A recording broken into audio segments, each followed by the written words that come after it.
오늘 영상은 특별히 코비드-19 이후에 변화될 캘리포니아 부동산 동향과 어떻게 하면 이런 상황을 잘 대처해 나갈 수 있을지에 대해 알려드리려 합니다. 두 번째, 앞으로 변화할 부동산 마켓에 대해 알아보겠습니다. 정부에서 은행 금리를 1% 내린다고 은행에서 바이어들에게 제공하는 모기지 금리를 1% 내려주지 않는다는 얘기입니다.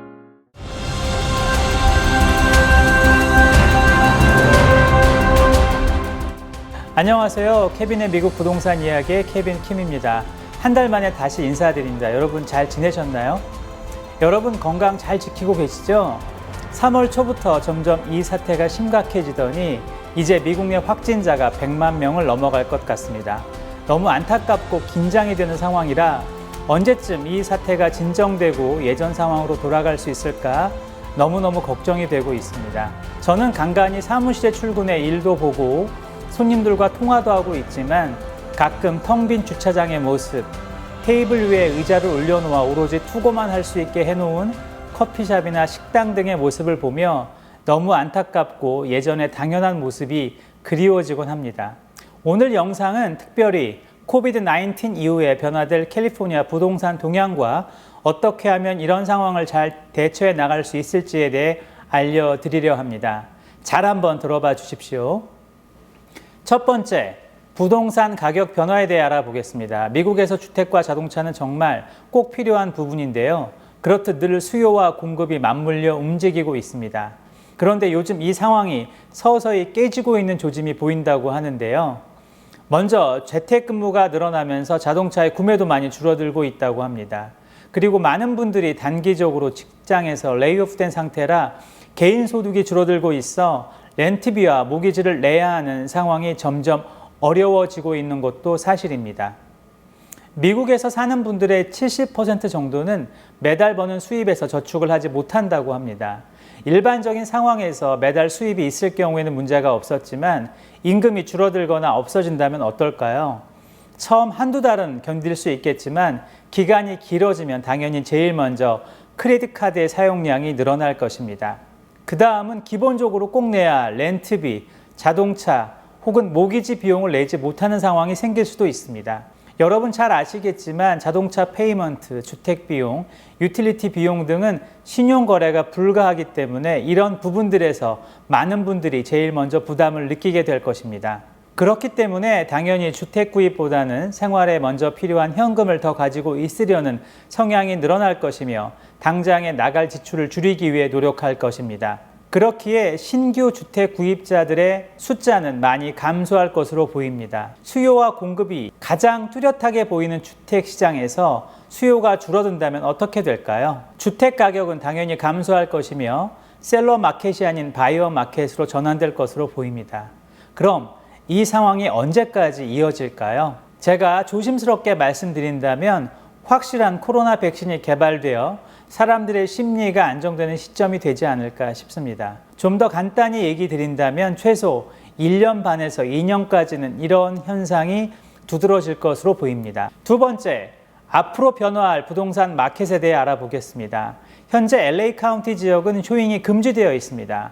오렌지 카운티 지역과 다른 지역은 쇼잉 수칙을 준수하며 간간히 매물을 보실 수 있습니다. 쇼잉 시 손님과 차를 따로 타고 움직여야 하며 손 세정제, 신발 덮개, 마스크, 일회용 장갑 등을 꼭 사용해야 합니다.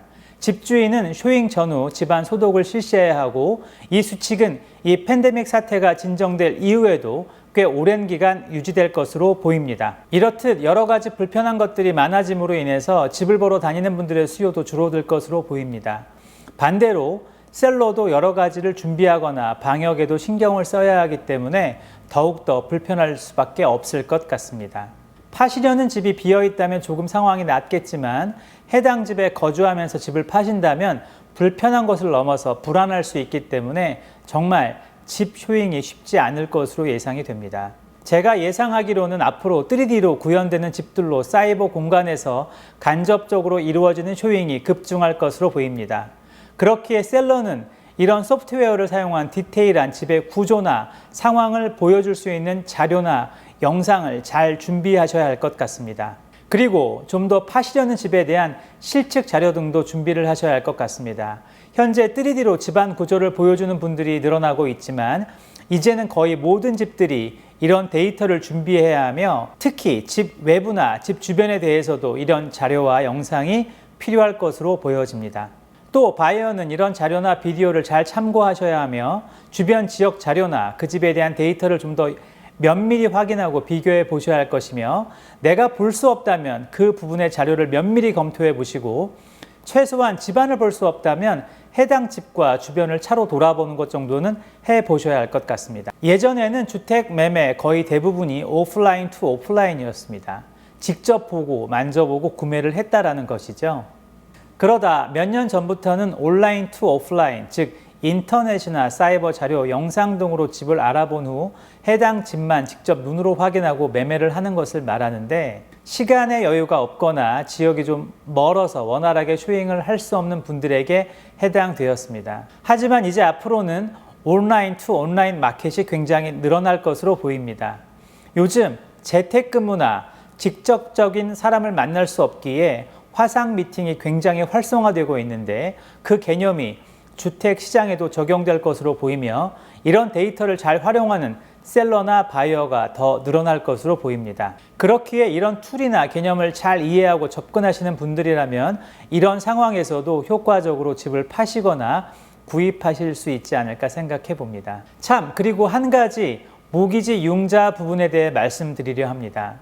많은 분들이 이 팬데믹 사태로 인해 정부에서 은행 금리를 더 내렸는데 이럴 때 주택 금리도 같이 내려가는 게 아니냐고 문의를 많이 하시는데 정답부터 말씀드리자면 그렇지 않습니다. 미국은 은행 금리와 모기지 금리를 따로 구분해 놓았는데요. 쉽게 말씀드려 정부에서 은행 금리를 1% 내린다고 은행에서 바이어들에게 제공하는 모기지 금리를 1% 내려주지 않는다는 얘기입니다. 미국 내 모기지 금리를 담당하는 기관이 따로 존재하며 모기지 금리는 주식 상황이나 반드 마켓에 따라 움직이는 경우가 훨씬 많기 때문입니다. 그렇게 현재 모기지 금리는 코비드-19 사태가 본격화된 이후 오히려 소폭 오른 상태입니다. 4월 20일 현재 3.375에서 3.50을 유지하고 있는 상황입니다. 결론적으로 말씀드리자면 모기지 금리는 앞으로 3% 미만으로 내려갈 여지는 전혀 없어 보입니다. 그래도 3%대의 이자율은 부동산 시장에서 역대급의 최저 이자율이라는 것 기억하시면 좋을 것 같습니다. 만약에 4.5% 정도의 이 높은 이자를 가지고 계신 분들이 있다면 이때 저리 이자를 적용받아 재융자를 신청해 보시는 것도 좋을 것 같습니다. 2008년 서브프라임 사태 이후 부동산 시장이 완전 하락세를 보이다 몇 년 사이에 다시 점진적으로 상승세를 보이기 시작했습니다. 다행히 얼마 전부터 큰 회복세가 있었는데 이 팬데믹 사태 이후 다시 부동산 시장이 급격히 다운되고 얼어붙을 것 같아 많은 걱정이 됩니다. 부동산은 개인이 소유하고 있는 단일 아이템으로는 가장 큰 부분을 차지하고 있는 것이 대부분입니다. 경제 전문가들의 견해를 보면 이런 상황이 무너진다면 앞으로 다가올 경제 상황이 더욱더 안 좋아질 것이라고 예상하고 있습니다. 그렇기에 다음 시간에는 이러한 부분도 구체적으로 짚어가면서 얘기 나눠보도록 하겠습니다. 여러분 오늘 내용 좀 도움이 되셨나요? 어렵다 생각하면 더 위축되고 소극적이 될 수 있습니다. 저도 사실 많이 걱정이 됩니다. 하지만 이런 상황을 적극적으로 이겨내고 여러 가지 방법을 찾아본다면 너무 비관적이지는 않을 것 같습니다. 팬데믹 사태로 사회적 거리두기, 만남 자제, 각종 장소 등의 출입 제한 등을 보며 예전이 너무 그리운 것도 사실입니다. 하지만 이런 상황에 집에 계시면서 건강도 한 번 더 체크해 보시고 바쁘다는 핑계로 미루어 놓았던 일들도 한 번씩 챙겨보시면 어떨까 합니다. 오늘 방송은 여기까지입니다. 내용에 더 궁금한 사항이 있으신 분들은 유튜브에 댓글을 남겨주시고요. 오늘도 제 캐치프레이즈 한번 외치고 방송 마칠까 합니다. 모든 한인들이 주택 구입과 목돈을 만드는 그날까지 여러분과 함께 하겠습니다. 부동산이나 재정상담에 궁금하신 것이 있다면 언제든지 213-631-0874 또는 kevinkim4989@gmail.com으로 문의해 주시면 여러분이 궁금해하시는 모든 것 속 시원히 도와드리겠습니다. 그리고 마지막으로 오늘 방송이 좋았다 하시는 분 구독 버튼 눌러주시는 것 부탁드리면서 케빈의 미국 부동산 이야기 마칠까 합니다. 다음 시간에는 팬데믹 상황에서 부동산이나 재정 관련 질문 내용과 해답 그리고 이 상황에서 도움이 될 만한 정보, 팬데믹 상황이 종료된 후 대처하고 나아갈 방법에 대해 말씀드리겠습니다. 그럼 편안하고 건강한 한 주 되세요. 여러분, 다음 주에 뵙겠습니다.